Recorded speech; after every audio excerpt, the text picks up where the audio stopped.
എന്നെ തൊട്ടില്ല, എന്നെ തൊട്ട വിവരം അറിയും. ഇത് കയ്യിൽ വെച്ചോ, ആ വേഷം കെട്ടൊന്നും വേണ്ട. നിയമം ഞങ്ങൾക്ക് അറിയാം. കളിയൊന്നും വേണ്ട. അത് പോലീസ് കളി കളിക്കണ്ട. നിങ്ങൾ നാറി രാഷ്ട്രീയം കളിക്കാൻ നിൽക്കുക. നിങ്ങൾ നിയമവിരുദ്ധമായ ഒരുത്തന് ഇവിടെ പരവതാനി പിരിക്കാൻ വന്നിരിക്കുക. ഞങ്ങൾ അങ്ങനെ തള്ളി കുറഞ്ഞേക്കൊന്നും നിങ്ങളായിട്ടില്ല. ഞങ്ങളോട് പറഞ്ഞ് ഞങ്ങളവിടെ നടക്കുമ്പോ പിന്നാലെ വന്ന് നിങ്ങളാരാ? അതയാള് സംസാരിക്കണ്ട. നിങ്ങളിതിനെ സംസാരിക്കണ്ട. നിങ്ങൾ സംസാരിക്കേണ്ട കാര്യമില്ലല്ലോ. മാന്യമായിട്ട് സംസാരിച്ചാൽ മാന്യമായിട്ട് മര്യാദയായിട്ട് നയിക്കണം. അതായിക്കോട്ടെ. എന്നെ തൊട്ടില്ല, എന്നെ തൊട്ട വിവരം അറിയും. അത് കയ്യിൽ വെച്ചോ, ആ വേഷം കെട്ടൊന്നും വേണ്ട. നിയമം ഞങ്ങൾക്ക് അറിയാം. നിയമം ഉണ്ടാക്കിയ ആൾക്കാരെ നിങ്ങൾ നിയമം ഞങ്ങളെ പഠിപ്പിക്കണം. അത്രേ ഉള്ളൂ. ആ മാന്യമായിട്ട് പറഞ്ഞല്ലോ. പിന്നെ എന്തിനാണോ പിന്നാലെ വരുന്നേ? ഇല്ല, ഉള്ള കാര്യം പറഞ്ഞു. പിന്നിൽ ചാനലുകാർ വരാ, കോൺഗ്രസ് പറഞ്ഞേക്കണോ കാണിക്കുക.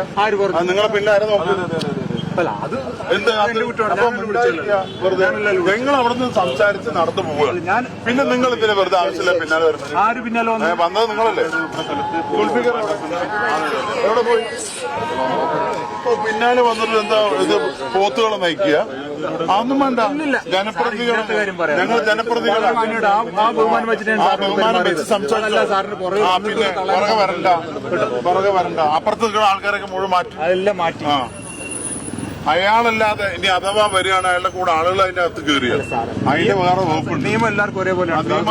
നിയമം ഒരാഴ്ച ഞങ്ങൾ പരാതി പോലീസിന് കൊടുത്തിട്ടുണ്ട്.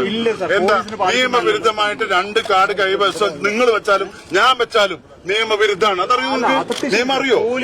ഇലക്ഷന്റെ തെരഞ്ഞെടുപ്പ് ജനപ്രാതിനിധ്യ നിയമം അനുസരിച്ച് 31-ാം വകുപ്പ് അനുസരിച്ച് 1 കൊല്ലം കഠിന തടവ് കിട്ടുന്ന ശിക്ഷയാ 2 കാർഡ് കയ്യിൽ വെച്ചിരിക്കുന്നത്. നിങ്ങൾ ഇതുപോലെ തന്നെ വ്യാജന്മാരെയൊക്കെ സംരക്ഷിക്കാനാ കേരളത്തിലെ പോലീസിന് കഴിയുള്ളൂ. നിങ്ങൾ അതന്നെയല്ലേ ADGP അവിടെ ചർച്ച നടത്തിയത്? ഞങ്ങൾ റോഡിൽ നിന്ന് പല സംസാരിക്കും. നിങ്ങൾ ഇതിനെ കേൾക്കാൻ നിൽക്കണം. ഞങ്ങൾക്ക് അതിനുള്ള അധികാരമുണ്ട്, അവകാശമുണ്ട്, ഭരണഘടനാപരമായിട്ടുണ്ട്. മനസ്സിലായോ? പോലീസ് 100 മീറ്റർ പുറത്ത് നിൽക്കണം എന്ന് പറഞ്ഞു. ഞങ്ങൾ സ്വാഭാവികമായിട്ട് അങ്ങോട്ട് നടക്കുകയാണ്. അതിന്റെ ഇടയ്ക്ക് പിന്നിൽ വന്നിട്ട് പിന്നെ പേക്കൂത്ത് കാണിക്കുന്ന ഏത് പോലീസാണെങ്കിലും സമ്മതിക്കണ പ്രശ്നമില്ല. 100 മീറ്റർ പുറത്ത് നിൽക്കണം എന്നുള്ളത് നിയമമാണ്. ആ നിയമം ഞങ്ങൾ പാലിച്ചിട്ടാണ്. ഒരാഴ്ച മുമ്പ് കൊടുത്താണ് പരാതി. ഈ പോലീസിന് കൊടുത്തിട്ടുണ്ട് പരാതി. ഇവിടെ നിയമവിരുദ്ധമായ പ്രവർത്തനം നടത്തുന്നവർക്ക് ഇവിടെ പച്ചപ്പരവതാനി പിരിക്കാൻ വന്നിരിക്കുക പിണറായിയുടെ പോലീസ്. അത് കാവലിക്കേണ്ട കാര്യം ഞങ്ങൾക്കില്ല. ഞങ്ങൾ നിയമാനുസൃത നടപടി എടുക്കും. നേരത്തെ ഞങ്ങൾ പറയും എവിടെയും തിരിച്ചുകൊണ്ട് 100 മീറ്റർ അപ്പുറത്ത് മാറി നിൽക്കാൻ പോലീസ് ആവശ്യപ്പെട്ടു. മാന്യമായിട്ട് ആവശ്യപ്പെട്ട ഞങ്ങൾ അംഗീകരിക്കും. മര്യാദ വിട്ട് സംസാരിച്ച ഏത് പോലീസ് ഉദ്യോഗസ്ഥരാണെന്ന് വേണ്ടില്ല, വെറുതെ വിടില്ല.